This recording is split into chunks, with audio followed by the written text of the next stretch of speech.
Hello students, today we'll do some more array programs. In our last video, I have explained you how to assign values in one array and how to take input values in one array.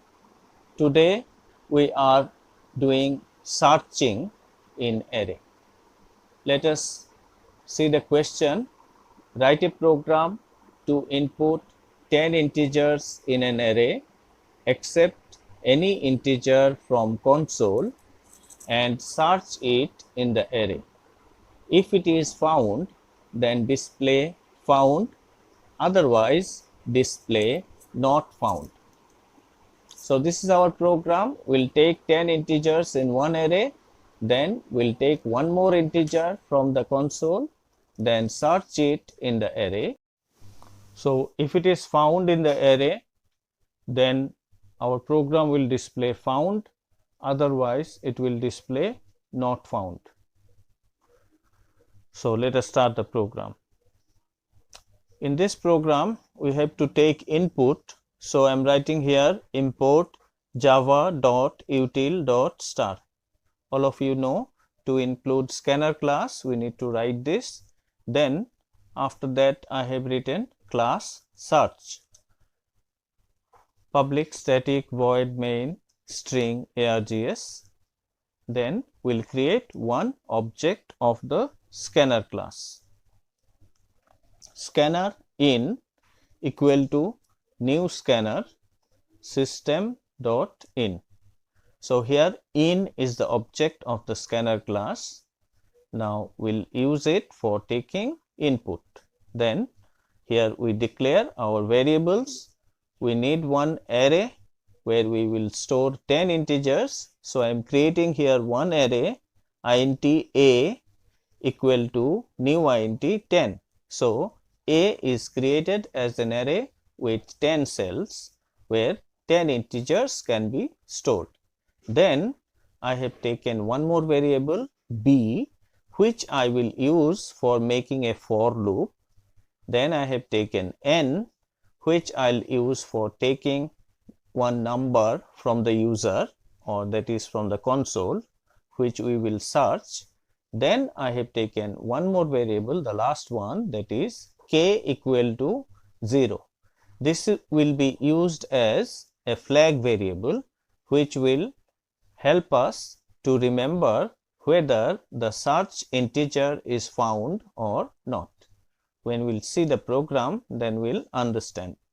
Next statement, I have written system.out.println, enter 10 integers.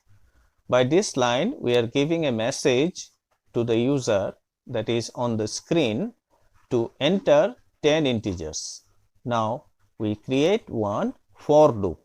For b equal to 0, b less than 10, b plus plus. That is, this loop will start from 0 and it will continue till 9, that is less than 10. This for loop is representing the cell numbers in the array, that is A0, A1, A2, A3 till A9. Then in the body of the loop, I have written AB equal to in dot next int. That means when b is 0, in A0, one integer is taken input. When b is 1, in A1, another integer is taken input. When b is 2, in A2, another integer is taken input. So this way you understand that 10 integers will be taken input in the array from A0 to A9. Then we complete the for loop. In the next line, I have given another message to the user. System.out.println, enter any integer. That means now user will enter to one integer which will be searched in the array. N equal to in dot next int. That means the integer which user will supply that will be taken input in the variable n. Now, we have already entered 10 integers in one array, and we have also taken one integer from the user, which we will search in the array. Now comes the searching part. Now we create again another for loop for b equal to 0, b less than 10, b plus plus, which is representing the cell numbers in the array. Then inside the body of the loop, I have used one if statement, which is actually comparing the value of n, that means the integer which we have to search, with ab. ab means a value from the array. So, if n is equal to ab, that means if the integer which we are searching, if it is found, then value of k is made 1. So, when this loop will complete, the value of k will depend on whether we found a match for n in the array or not. If we have found one match for n in the array, then the value of k will be 1. So, after completing the loop, we are checking if k equal to 1, that means if it is found. Then we are printing system.out.println found. That means when k is 1, that is sure that we have found a match for n in the array. Else system.out.println not found. That means it is not found in the array. Hope you understand this program. You can copy it down in your notebook. In this process, we can search any value in one array. It can be a string value also, it can be integer value, it can be a double value, float value, whatever. In any searching, we can use this technique. This is a linear search method. Other than this, there is another method which is called binary search. But binary search is not like linear search. In binary search, we can search any integer or any string in the array when the array is in a particular order arranged. That means if the array is sorted, then we can do a binary search. But linear search is possible in any type of array when it is sorted or if it is unsorted also.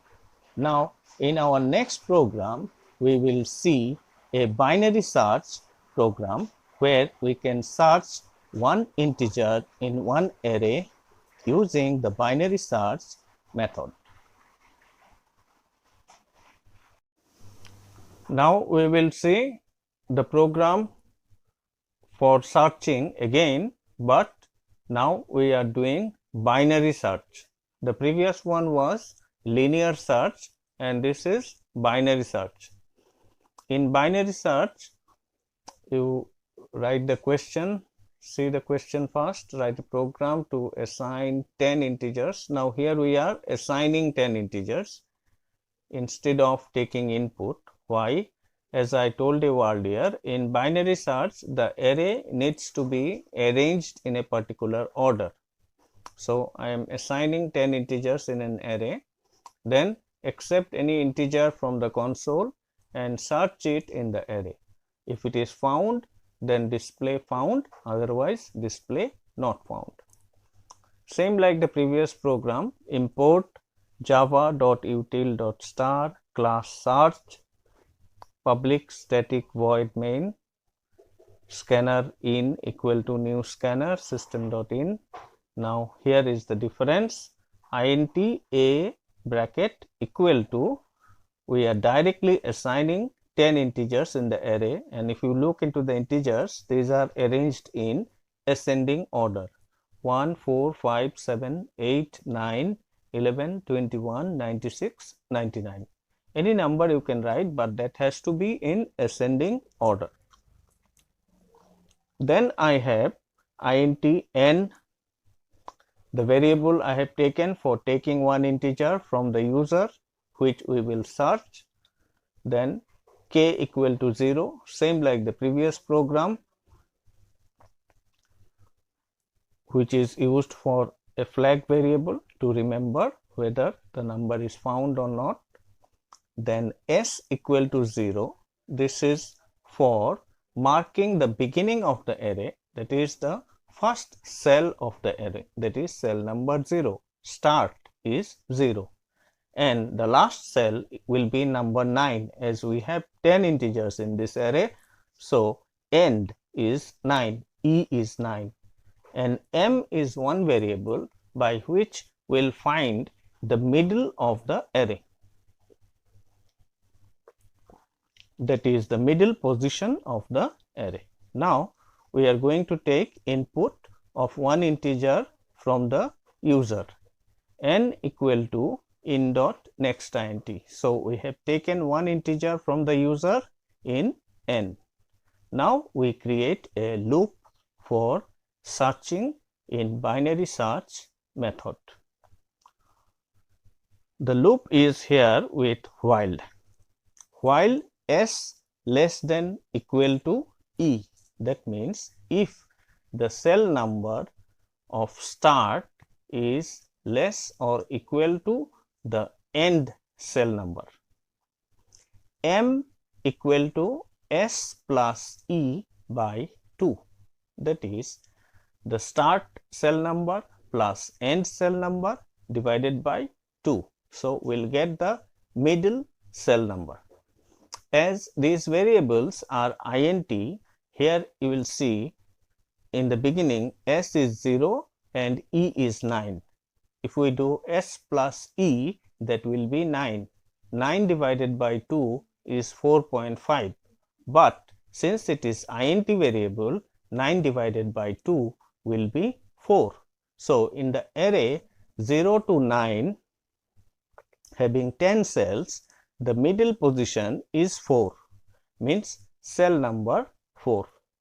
Now we are checking the number whether it is matching with the number in the middle position. If n equal to am, that means the n is found in am, in the middle position of the array. If it is found same like the previous program, we store here k equal to 1. That means to remember that we found already a match for n in the array. The next checking is if n is greater than am. That means the number which we are searching, if it is greater than the number which is in the middle position. The number which we are searching, if it is greater than the number in the middle position. That means what? The number which we are searching, it will be available in the later part of the array, that is after the middle position, because this number is greater than the number in the middle position. So what we will do now? S equal to m plus 1. So beginning of the search array was earlier 0. Now it will be m plus 1. That means 1 plus the middle position. The beginning will be now 1 plus middle position.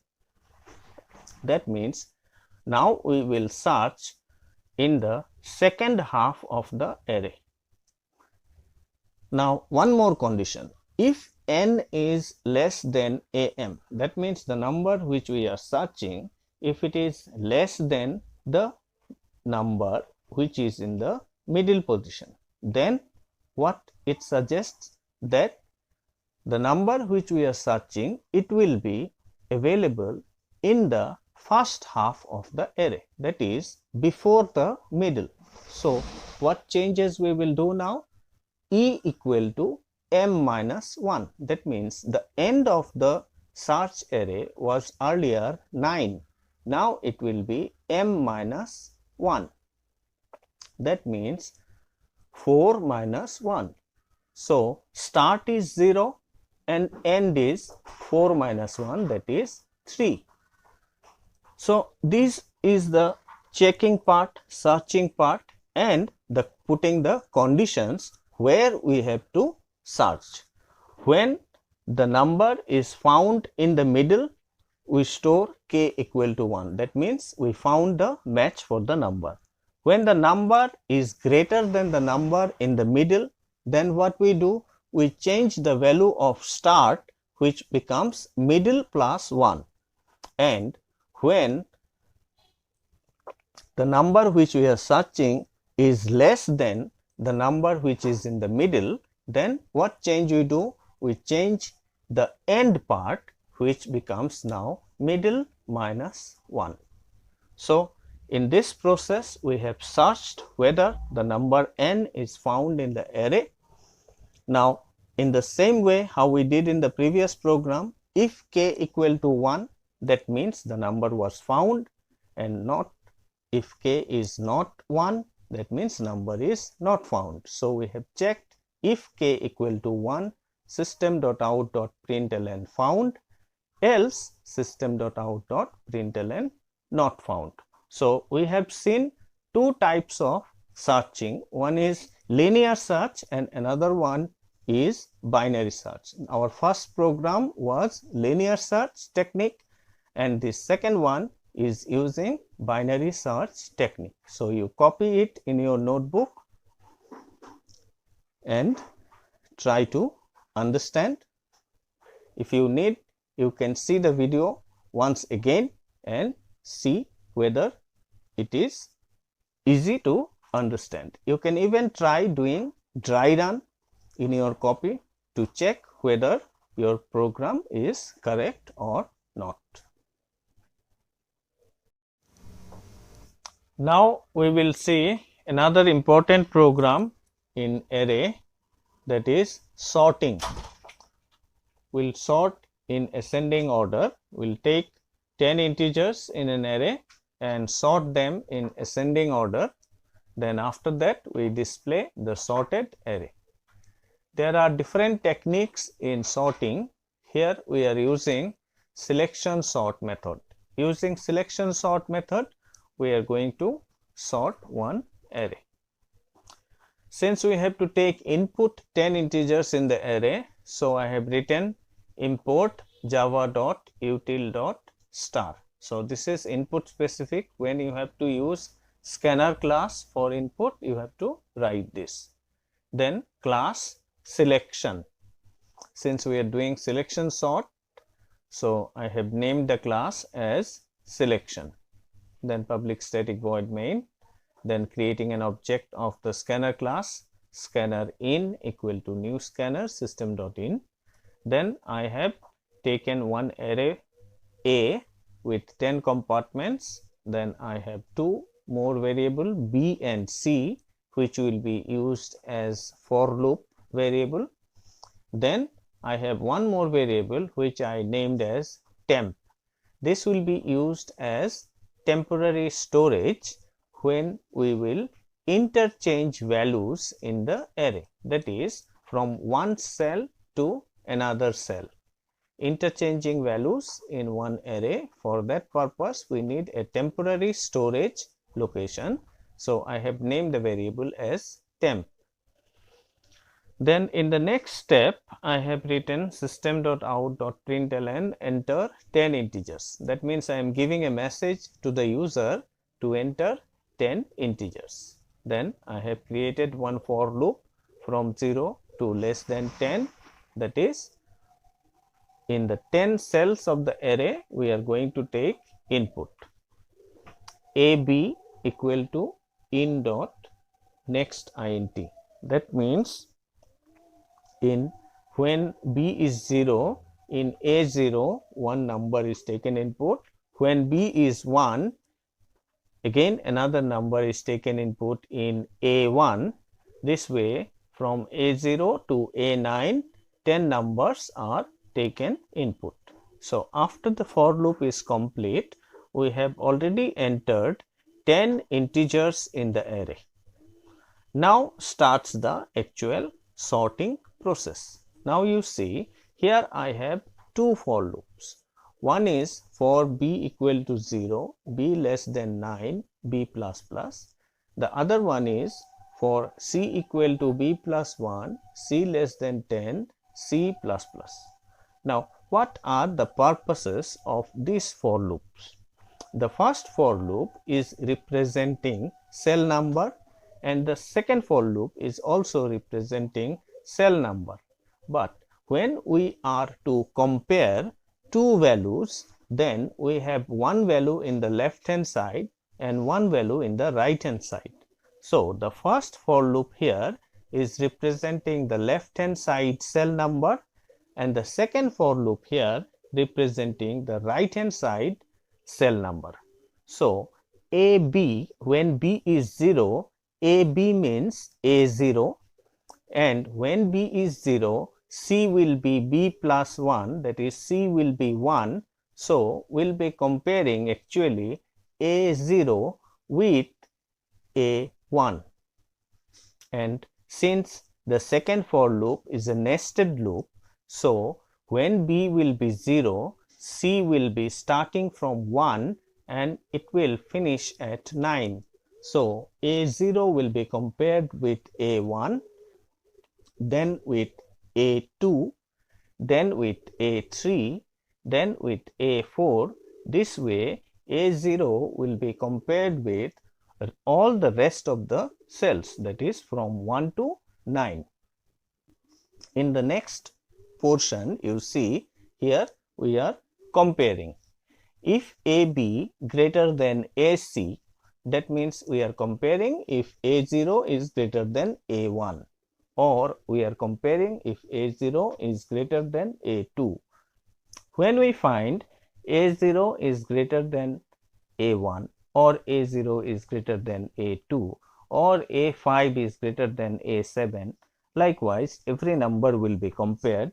So, when we find the left hand side one is greater than the right hand side one, then we have to do actually the interchanging. That means the number which is in AC will go to AB and the number which is in AB will go to AC.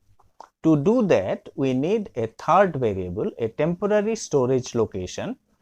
You see how we do this, very simple. Temp equal to AB. That means the value which is in AB is stored in the temporary storage location.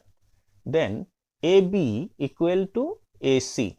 That means the value which is in AC is stored in AB.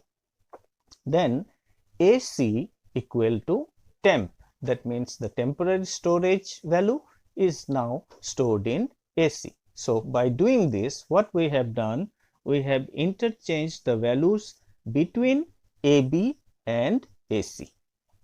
Since these three statements are depending on the single if statement, so separate opening brace and closing brace is enclosing these three statements. Then the sorting part is complete. The next part we are going to display the sorted array. So, we have created again another for loop which is representing the cell numbers 0 to 9 less than 10, and we have printed system.out.println AB. That means all the values in the sorted order are now printed. Hope you understand this.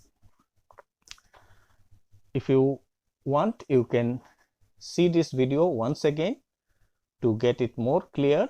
So, here we have arranged 10 integers in ascending order. So, if we want to do descending order, in that case we do not have to do much changes. Only thing we will do is where I have written if AB greater than AC, in that part we will write AB less than AC, then it will be in descending order. Very simple. Now, we will see another method of sorting, that is bubble sorting. Now, we will see another sorting program where we will use bubble sort method. The previous program we did was using selection sort method. Now, we are doing bubble sort method. Class, let me change the name,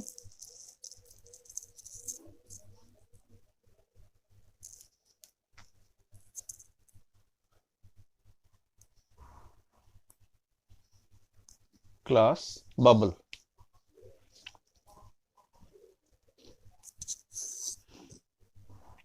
Public static void main, scanner in equal to new scanner system.in, ab equal to new int 10, b c temp, system out println and enter 10 integers.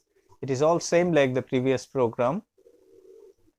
Then we have created one loop from 0 to less than 10. We have taken input in the array. Till this, it is same like selection sorting. Only the sorting part of the program, the method is changed. Now you see, the first for loop is from 1 to 10. This for loop is not representing the cell numbers in the array. It is only creating a repetition for 10 times.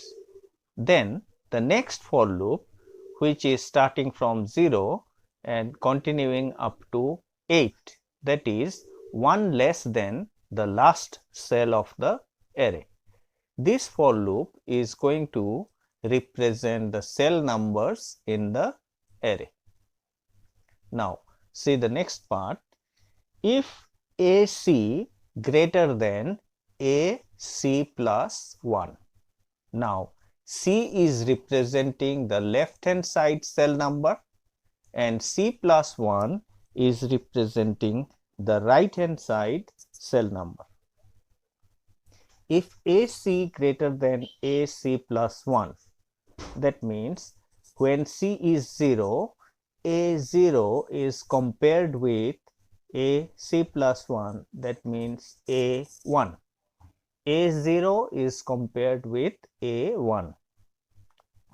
If AC is greater than AC plus 1, then we have done interchanging. That means we have interchanged the values in the array. Temp equal to AC, AC is stored in temp. AC equal to AC plus 1, that is the value which is in AC plus 1 is stored in AC, and in AC plus 1 the value which is in temp is stored. So between AC and AC plus 1 interchange took place.